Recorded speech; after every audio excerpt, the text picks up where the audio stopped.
Let's move now from tin tops to open wheel racing. Another series that's going from strength to strength is the JK Racing Asia series. Now the organizers decided to conquer Europe in 2012, so here's Shumi reporting from Belgium. Take a look.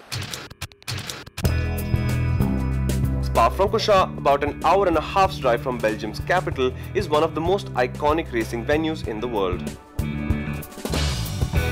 The circuit, which hosted its first Grand Prix in 1925, has seen legendary performances from the likes of Senna and Schumacher.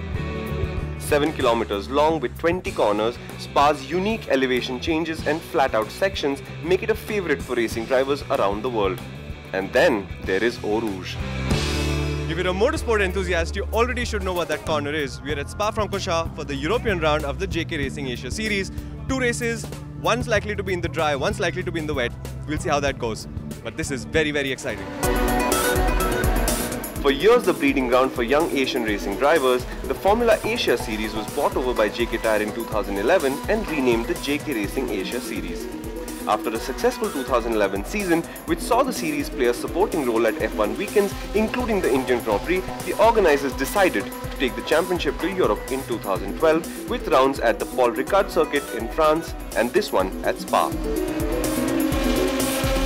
I was looking at the budgets and I thought, oh, it's the same amount of money to come here as to go somewhere like China or to go to Japan or the other places that we've been going.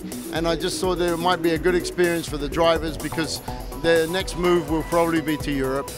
We want to keep them on the Grand Prix circuit so that for their potential future careers, they're learning circuits that they will use going forward.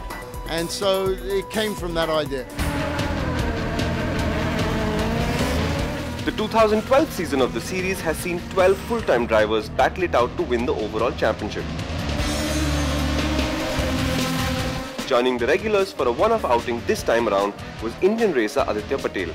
Championship leader Nabil Jeffrey of Malaysia continued his good form, winning race 1 from pole and battling back from a bad start to claim second place in the wet race behind teammate Aston Hare.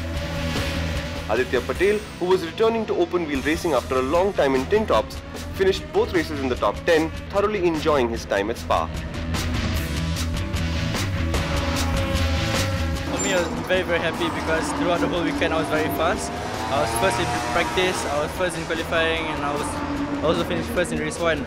I'm very happy with the pace I had with the car, and the team did a very good job in setting up the car. Got off to a decent start, was running 5th going into Eau Rouge, but then I had to back off, which meant down the long straight I got passed by like 2-3 cars. And there was a point in which I'd fallen down to 9th because for the first 2 laps I was always in the wrong place at the wrong time. Absolutely the wrong time. So I'd gone all the way down to 9th, then I had to pick my way up slowly one by one. Managed to claw myself up to 6th, so not too bad.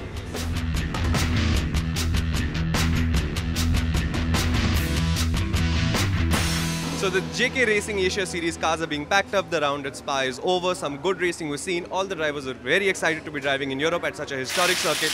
And now there is a plan that this racing series will return abroad next year if everything works out. Spa is on the list. Monza is on the list. Let's see if this works out. This is very exciting for the drivers.